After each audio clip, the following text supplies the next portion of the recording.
Hello everyone and welcome to Nikki Lyle Creative with Industry Leaders Zoom event where I'm joined by Lubna today, who is our product design industry expert.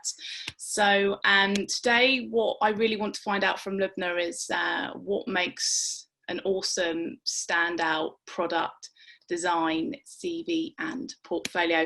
Also feel free to tweet about this event, share anything on Instagram, especially anything that you find useful or any tips that we can retweet to the network as well. So right, first question, Lubna, let's start with CVs. Okay, so how many pages should the average product design CV have? Yeah, good question. I'd say 2 to 3. I think the aim should be to be as clear and as concise as possible. You know, we've received CVs that have been 8 to 10 pages long, and I think it's just not a great experience, like being on the other side, having to like scroll through just endless amount of like data and words. So I'd say 2 to 3 is probably the optimum. Yeah, that's more generous than graphic design. In graphic design, I say 1. Oh, really? Yeah. Just to really make it very clear and concise. And how should product designers structure the About Me section in their CV? Yeah, I think the About Me, again, it should be just a really nice summary. It should be full of, you know, I guess, an idea of your background, your areas of specialism, and then really something about you know, what makes you different, what makes you interesting. It's just a nice way of us definitely getting a glimpse of your character and your personality. You know, people throw in some really interesting facts, and that's kind of the time where we're like, oh great, we know a little bit more about the person. And so not really a structure there, but I'd say again, just keep it concise, and make sure you have that balance of sharing a little bit more about kind of your holistic experience within the industry, as well as a little bit more about you as a person. Yeah, I think that's quite important about the About Me section, because you never know, you might be somebody that's really into like running or mountaineering or a black belt in something, and the person that sees that might go, oh my god, that's similar interest to what I have, or that's really cool, and then that can create another connection of something about you and what makes you who you are. Yeah, absolutely. Yeah, So, it's like a nice indication of character. And even if it is like martial arts, it's like, oh great, well they obviously, you know, have discipline, or they're very rigorous with their approach, or it gives us a sense of who they might be and how they might work. So I think there's a strong connection between like who they are and who they bring themselves to at work. So yeah, really important, I'd say. Yeah, definitely. And what should the hierarchy of information be in a product design CV? What's the order of like work experience and education, etc.? Yeah, I think the About Me should be first. And then I'd say go into your work experience, because it is about what you've been doing most recently. So it's always lovely to sort of see where you've been, what kind of projects you worked on, what responsibilities you had, so the role itself. And then I'd say education, and then everything else. Yeah, okay. And should the CVs have photos on them? This is a tough question. I've seen CVs with photos, and they're very glamorous, and they're like a, you know, a headshot. They're very powerful. And I've seen CVs with really funny photos. I'm indifferent. I don't think it adds anything. I don't think it takes away anything. What I don't like is when the photo takes up like an entire A4 page, then it's like, whoa, okay, we don't need that. I mean, something to bear in mind is we always have a look on LinkedIn anyway, right? So we get the CV, and then we have a look to see if there's anything on LinkedIn that's different and what we can learn more. And normally there's a photo there. So unsure if you want to be taking up, you know, prime real estate up with a photo, but I don't think it does anything, in my opinion. Yeah, as far as like graphic design goes, I always say just don't have a photo on there. And that's a really good point that you made about LinkedIn, and that if people do want to find out more about you, they will go on there and then they'll see a photo. But for the CV, perhaps just keep it to the information and the experience. Maybe. And should the CV contain references?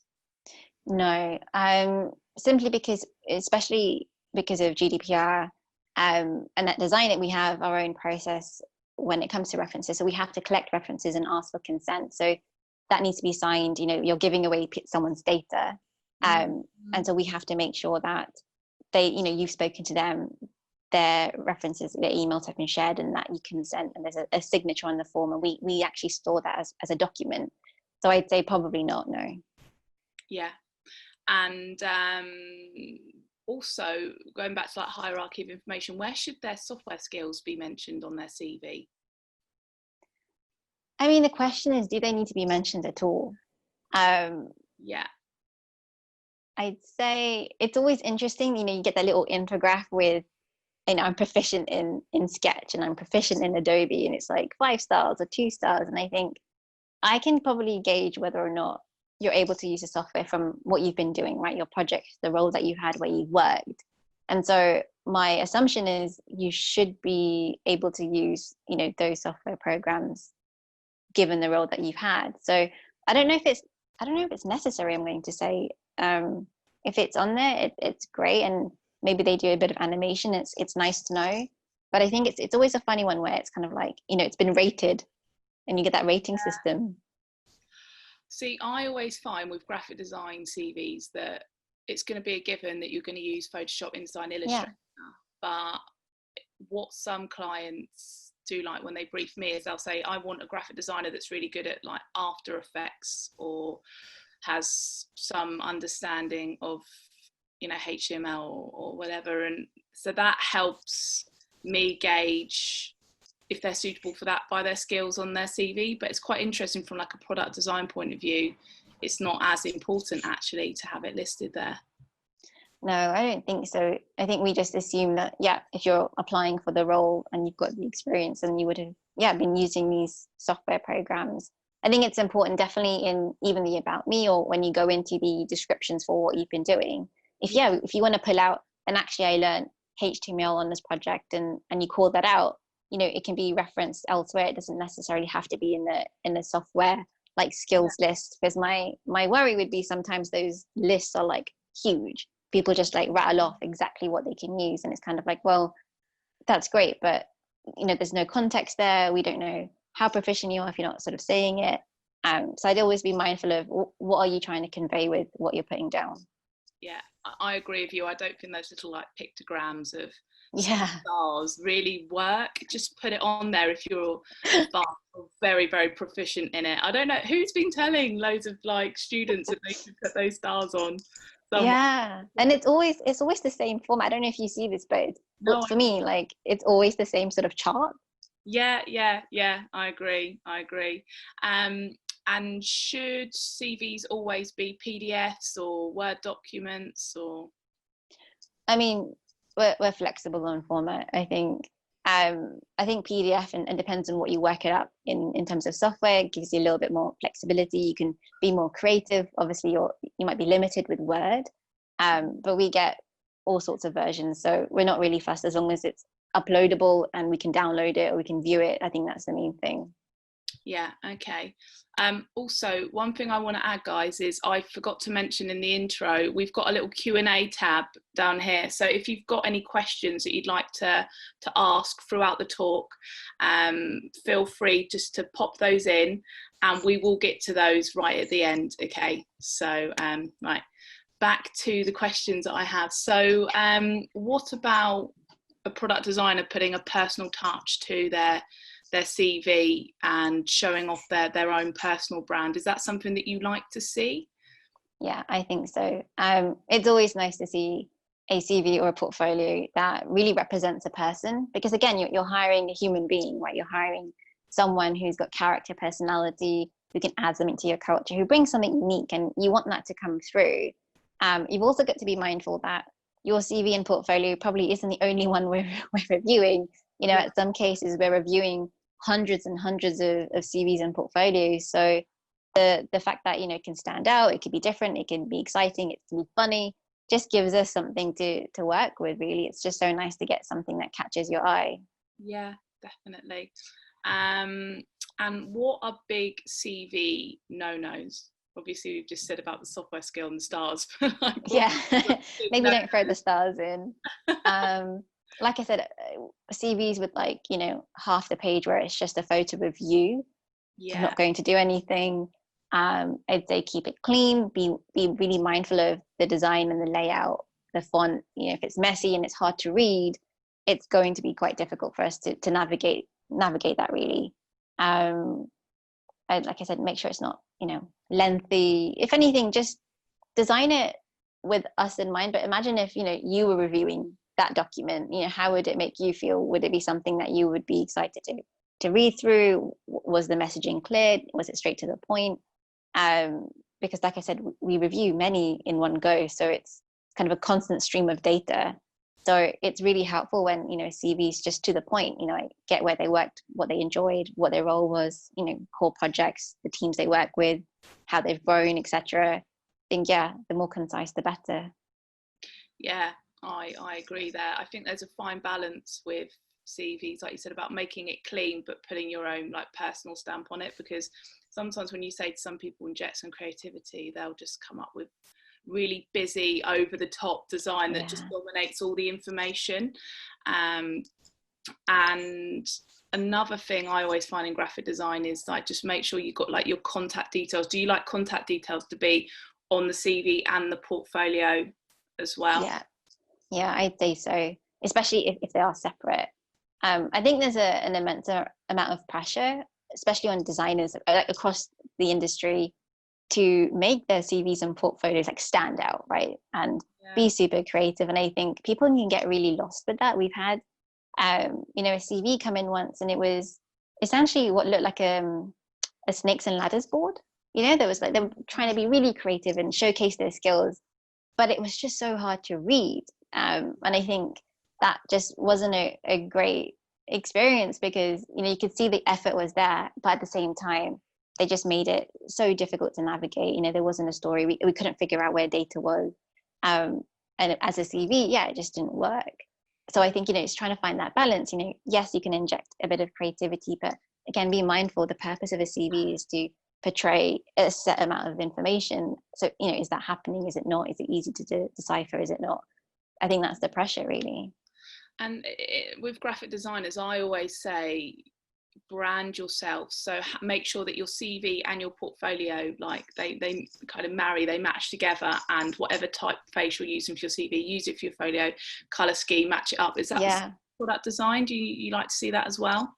Yeah, absolutely. There should be consistency. And, you know, if they're combined, even better, because it's just one document I need to review instead of two. But no, I'd agree. You know, consistency, making sure that there's some sort of harmony between what you're presenting is going to be super important. It's the little details as well. I don't think people realize, like, you pick up on the font or the grid layout, or like things being askew. It's important because we have to review these documents, so there must be some visual appeal to it. And one bit of advice I always give is almost imagine yourself as being like a website, and the only person that spends the longest amount of time on a website is either the owner of the company or the designers or developers. And like you're so busy, Lubna, and you've got, when you're probably going for applications, you're like, is this person right for us? You're going to land on it and you get an indication straight away, okay, aesthetically that's strong, I can see some clients or some brands they've worked on that appeal to us, and then you can see that straight away. And I think that's something people need to be really mindful of when they're presenting themselves, is captivate someone like instantly. Don't make them work to know if you should work for them. Make it easy, basically. Agreed. Don't make them work for the information about you. Please just make it easy. And so you like CVs and folios to be all in one document, do you? I think if possible, then like I said, it's one document that I have to review. Everything's bundled in. It also depends, you know, on whether or not you can upload a document as such, or whether, you know, system requires a CV and a portfolio. So it depends on some of the HR like software tools that we have. I think we have one that allows for PDFs, Word documents, as well as websites. So you can add as much as you want kind of into the application, and then we can review that. Okay, that's quite interesting. You actually have that where they can upload a PDF or a website if they like, etc. Yeah, or both. It depends. But yeah, we have the option. I think the mindful thing to be mindful of is don't upload tons of documents, because again, we can get applications with 5 documents, and you're like, why are there 5? I just want a CV and a folio, but then there's a case study somewhere, then there's a reference doc, then there's a cover letter somewhere, and you're like, whoa, okay, that's a lot of information. I just want X and X, really. Yeah, of course. So right, let's move on to portfolios.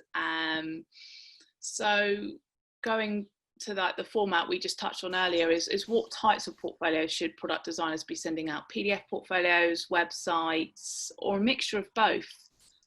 Both. I mean, as long as it demonstrates I guess your experience, it talks us through your projects, the role that you played, the way that you work, the methodologies that you've used, the tools. As long as the narrative, the story, the bulk of the information is there. It could be a PDF, it could be a keynote, it could be a website. We're not fussed. I think it's just, are you communicating the information that we want to see in a portfolio? I think that's the question. Yeah, and how many projects should be featured in the average portfolio?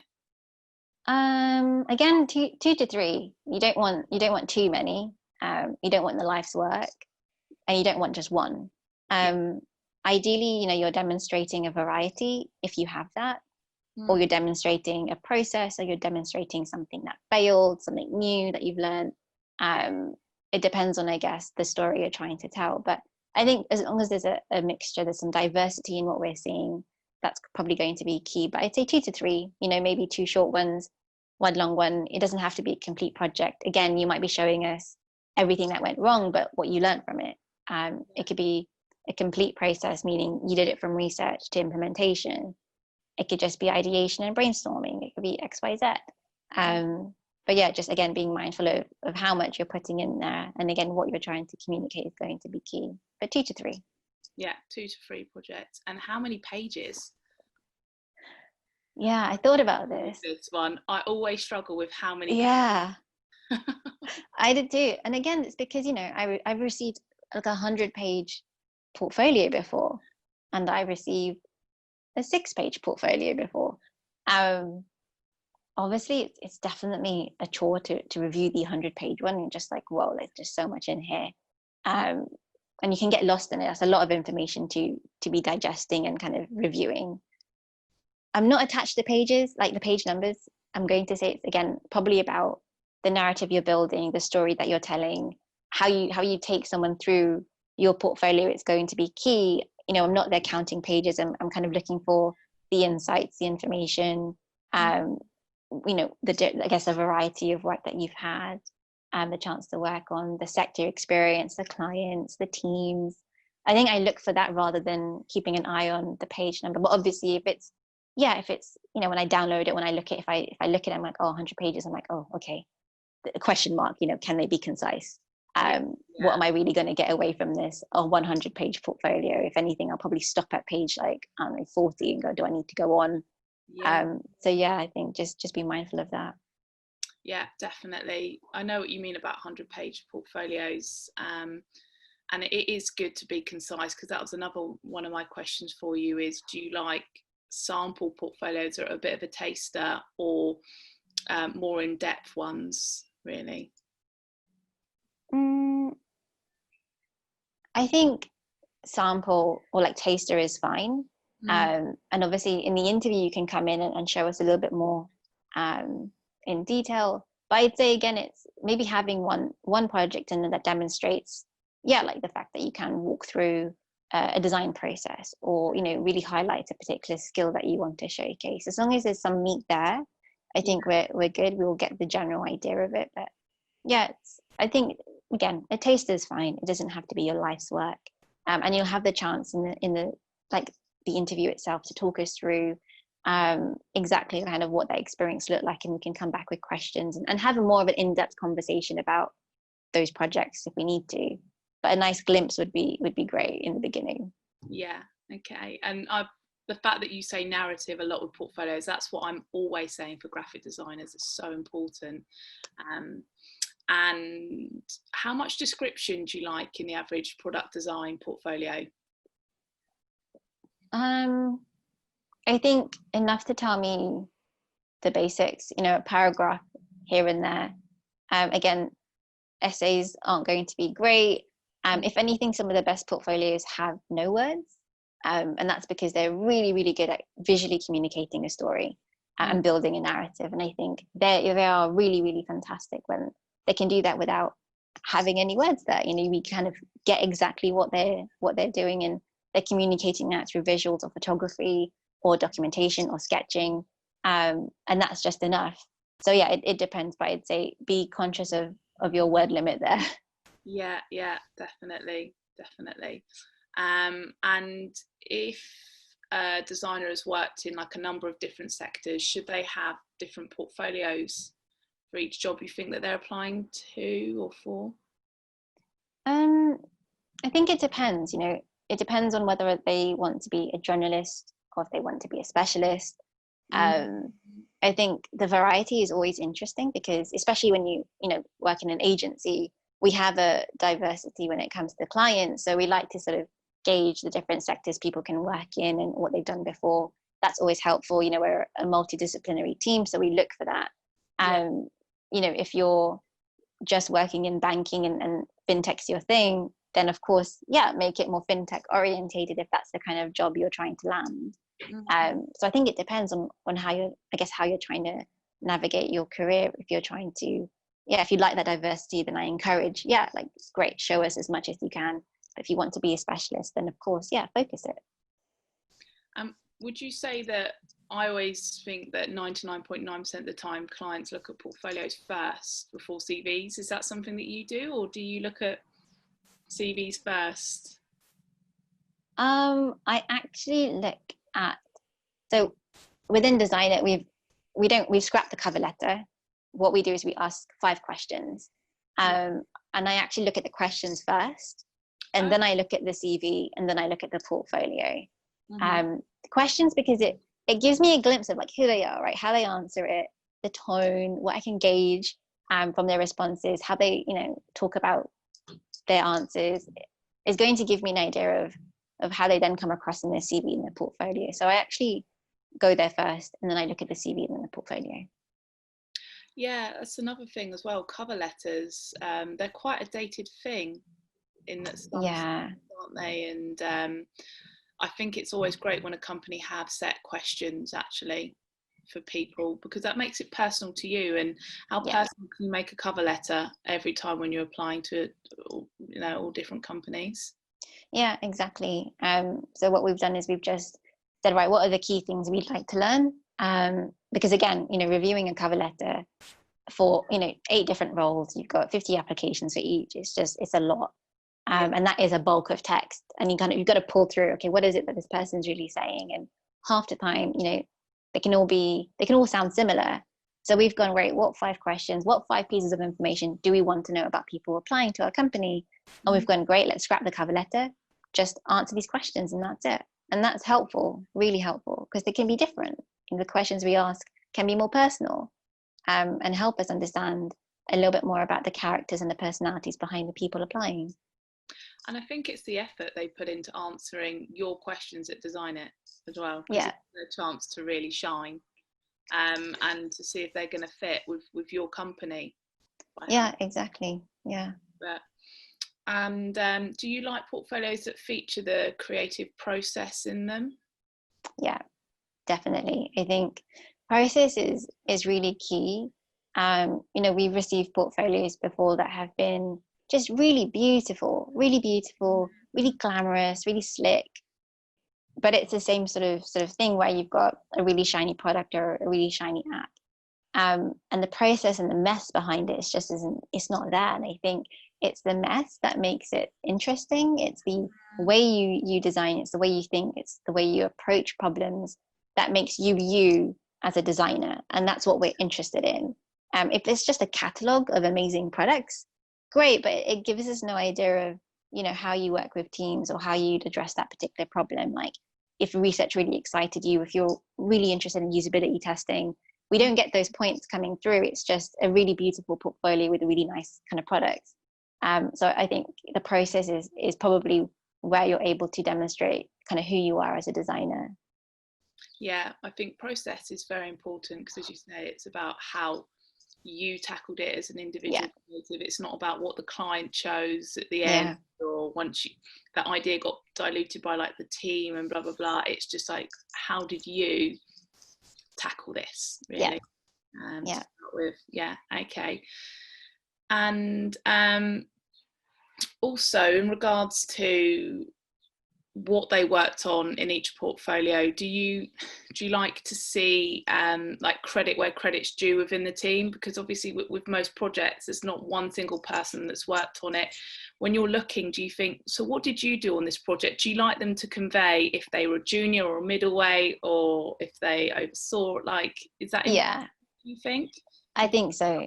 It's really important to just learn a little bit more about what their role was on a project. And you need to call it out for sure. I think it's really important because, it gives us an understanding of your role, whether it was in the project leading or in doing delivery. It gives us an understanding of who you work with and how you work with them. And again, whether or not that's translatable to like how we work. But it is important because if it's a team-based project, it's a team-based effort, then that's really important to call out. If you don't call it out, I think there's a risk of being interviewed and then having that question presented to you in person, because we will get down to, okay, but what was your role? Like, what did you do? Because that is so important for us to know. And if it was just, well, I kind of facilitated, or I led, or I did this, I did client management, that's fine. But it's really good to communicate that. Yeah, I agree. And you never know when you might be sending your portfolio out to somebody and they were actually the creative director on that project and you were junior. And although you're junior and you're learning and people appreciate that, if you try to take credit, you might annoy somebody that's like, hang on a minute, this person's trying to take the credit. So that was a team effort. So it's interesting to know that that's the same. I think that's the same in like every industry. Even when I interviewed Lou Bones in like illustration, she said always credit the art director. Same with interiors. Seems to be every sector. I think it's just about being honest, right? And that's it. And if your role was just your role, then call it out. If it was a team-based project, it's really important to highlight that. But it's just about being honest. Yeah, definitely. And should they take a hard copy to interviews as well?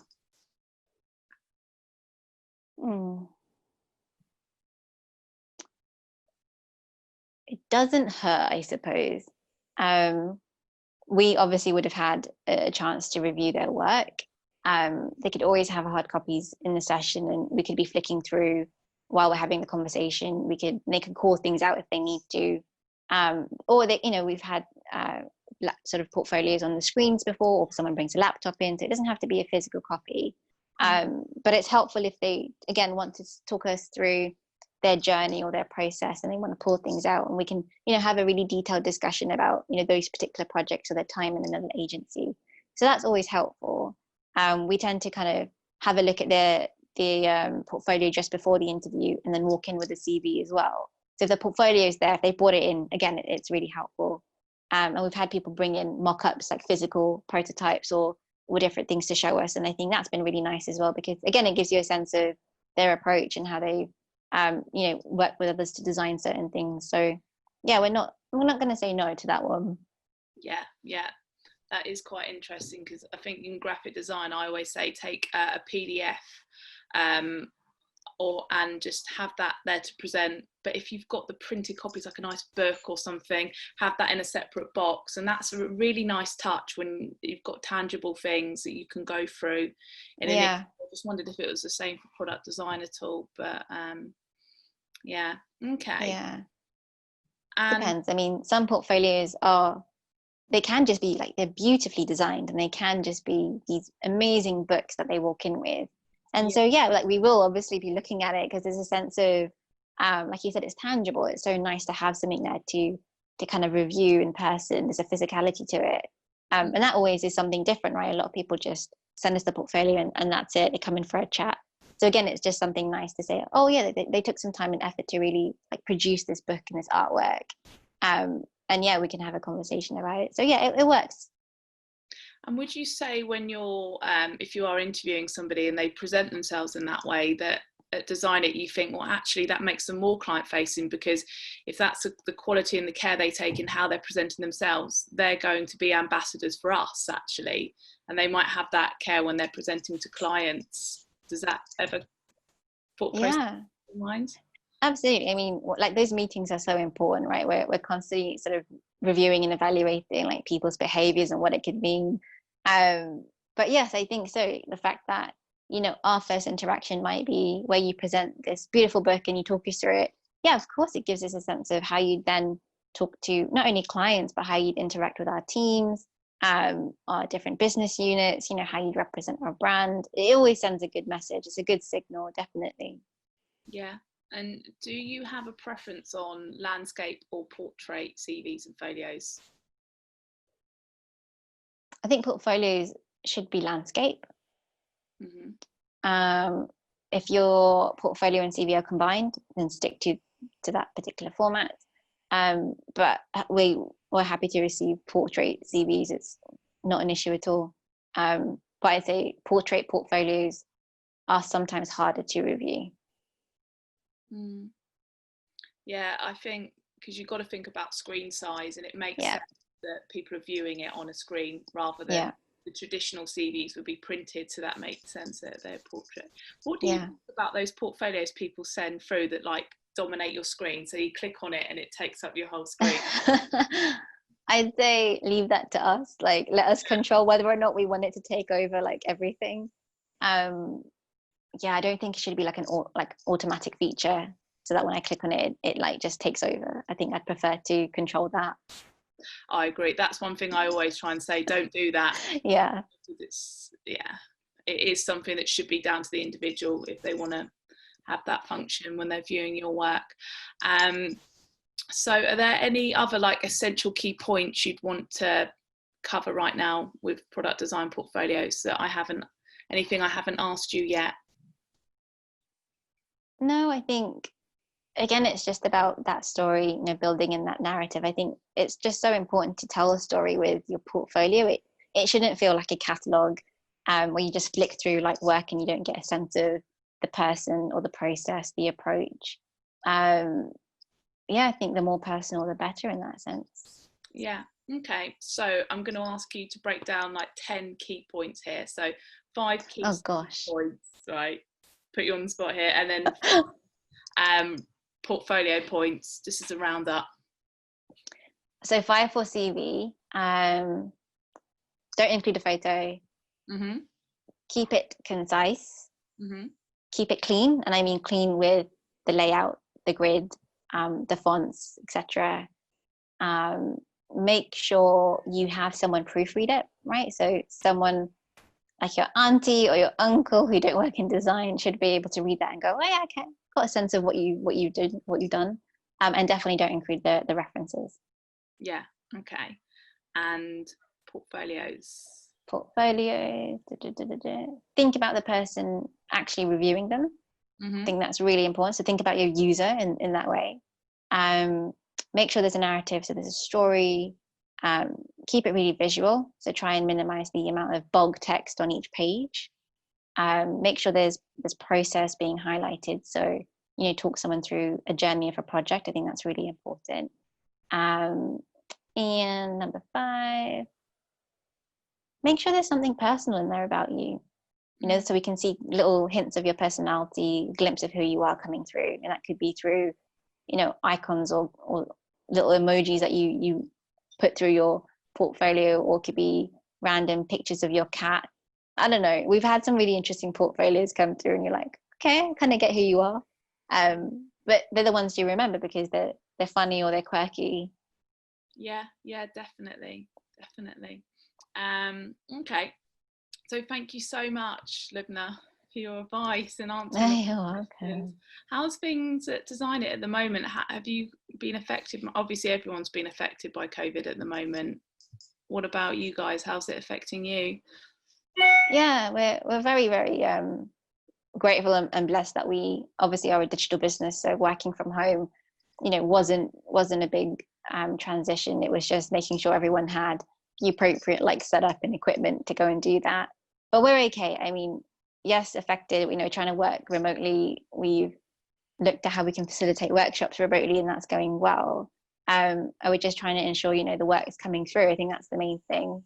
But we're doing okay. I think well-being's good. We've still got our team spirit. And if anything, we miss our like the togetherness, having lunch together, having breakfast together. Like we miss our colleagues, we miss our peers, we miss our friends, but we'll get through. Yeah, good. And I'm just gonna whiz through the Q&A section now. So Cool. Amelia has asked, I only have one internship. It was 10 months and I have lots to talk about, and previous work experiences non-related, so design, student ambassador, piano teacher. Should I leave out the non-design related previous work experience? When you're a junior, not necessarily, because again, it gives us an insight as to how you've been kept busy, but also your interests, and there are skills there that we'll see that again will be, you can like transfer to a design agency. I think the only thing is be mindful, don't write an essay for each, keep it really short, keep it to your core skills if you want to highlight them. But I think when you're kind of fresh out of uni and you're looking for that industry experience, sometimes it's not a bad idea to showcase some of the other work that you've done, because the skills will matter there. Yeah, definitely. And another question is, do employers expect final year students to have websites? No, I don't think so. If you have a website, great. If you don't, that's okay. If you've got a portfolio, as long as you showcase your work somewhere, somehow, I think that's the main thing. Yeah, definitely. I think there's a lot of pressure sometimes on juniors to have like all singing, all dancing websites, and then a PDF portfolio. I think that as long as you have your work collated in some way, shape or form, that someone can look at it and look at your experience, one or the other seems to be okay. Yeah, I'd agree. And how far back with education / projects would you want to see in someone's CV? I mean, education, I'd say keep it to degree level. Or anything post degree is really interesting. We don't need to see your GCSEs in there, your A levels. Definitely don't go as far back as that. And work experience, I mean, again, it's how you present that information. If you think it's really important that everything there needs to be documented, then I'd say keep it really short. Don't write paragraphs under each sort of work experience that you've got.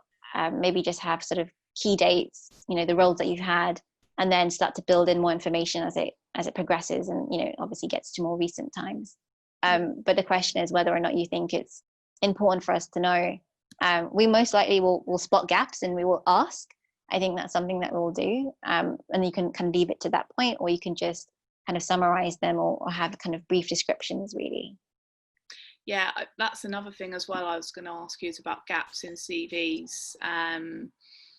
What's your opinion on those? Like I said, we'll notice them. So if there's something in there to indicate kind of why those gaps are there, if they're big gaps, then great. Otherwise, we'll just give you a call and say, by the way, can you talk us through XYZ, what was going on there? And as long as they're honest, I think that's the main thing. The gaps don't worry me. It's knowing what you did in that time. What were the gaps about? And it's just about uncovering that, really.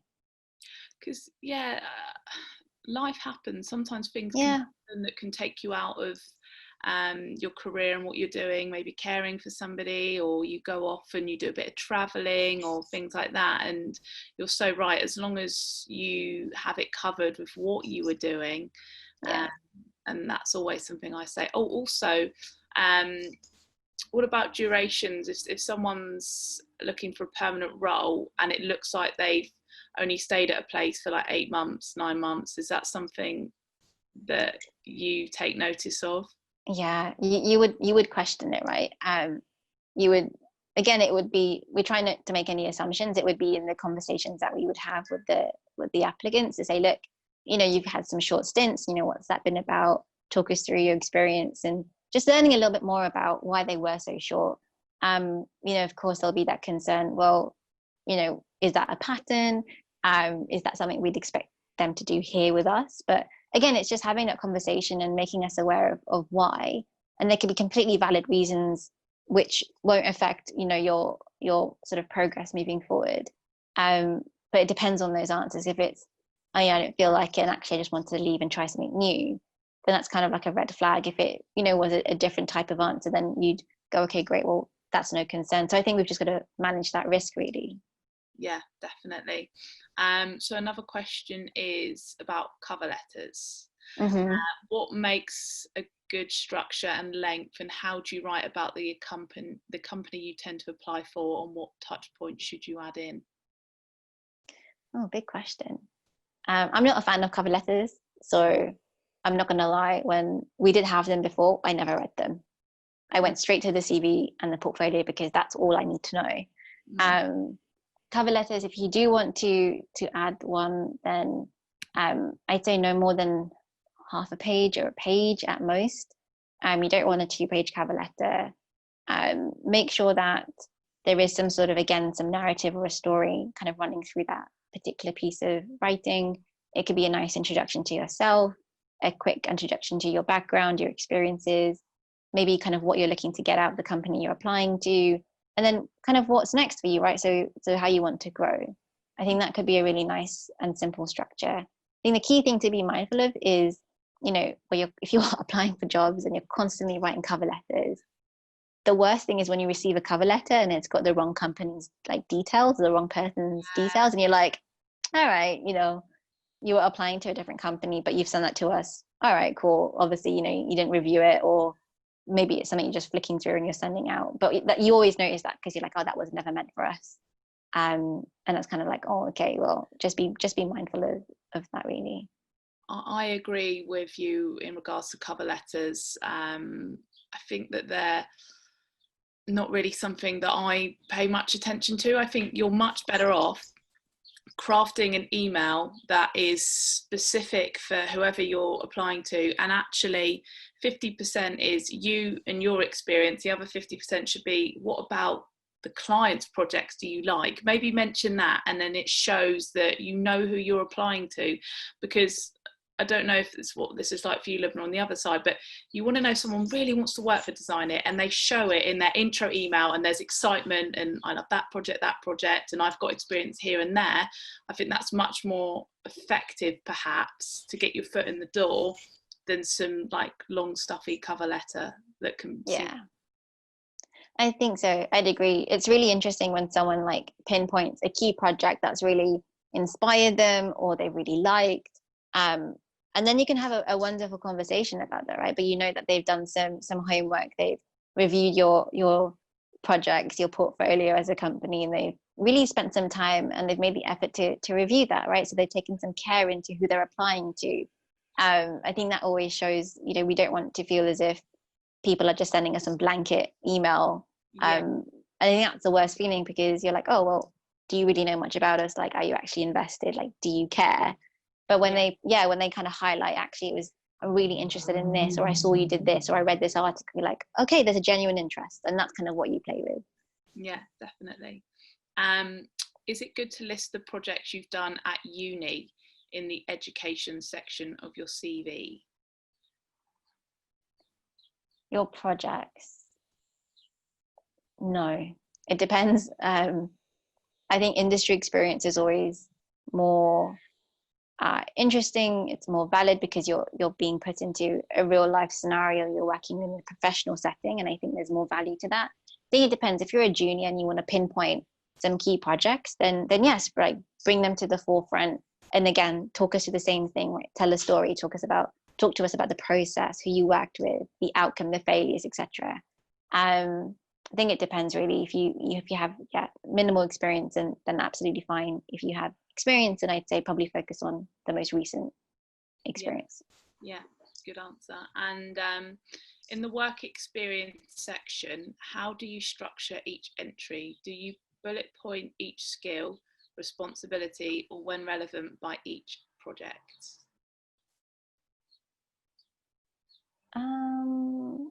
So work experience, surely it would be responsibilities, or I don't know how you like to see it in product design. So is it, just so I understand, so is it the entry under a role or a company? Is that what you did in the role? In the work experience section. So is that your actual, when you've worked for a company, how do you structure each entry? Do you bullet point each skill, responsibility, or when relevant by each project? So in product design CVs, do you break down the projects that you worked on in that time and employment? I guess you'd leave that to the portfolio, right? And you might mention what clients you worked on. Yeah, exactly. You might have like a quick kind of summary or some bullet points around like sectors or clients, if you can mention, and like who you've worked for and with. But I'd normally say, if you're talking about your role, then you'd have your role, a brief description of what that means, maybe some core responsibilities or things you've done or core projects or clients you want to pull out, but that would be it. And then you would have your portfolio where you kind of run through those in a little bit more detail. But again, it depends on whether within the company you've had your role changed. If your role has changed or you've been promoted, then yeah, you would have a separate entry where you do that again, the role, the description, and then what you're doing. Yeah. So yeah, I don't know if that helps. Yeah, I think that definitely clarifies it. And yeah, that is important to put. If you have been promoted, that's always a really good sign as well. If you've been promoted within a company, and then there's going to be different skills and responsibilities in that role. Yeah. What advice would you give for juniors right now? I just feel so awful for like grads at the moment, the uncertainty of what's going on currently. Yeah, no, definitely.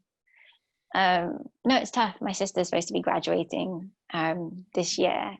She's a film and media student, so there's that worry now around, okay, what does that mean for when she graduates? And I'd say the best thing you can do, and that's the advice I've given her, is keep busy, take on mini projects if you can. So if there's some work you can do for agencies remotely, or any freelance work that you can pick up, or even if it's a group of friends and you have your own personal mini project, just keep busy and create content. I think that's the main thing. If anything, it adds to your portfolio. You're still developing your skills, and I'd say keep an eye on the market. Make sure you're up to date with what's happening, especially in the design sector. What's happening to companies. Hopefully there'll still be some jobs available. Hopefully there's still experience that people can have with these companies, hopefully when we come out of this thing. But I'd say just start some homework, right? Start thinking about what interests you in terms of companies, and start following them, and making sure you're up to date with how they're doing. Definitely. Stay positive.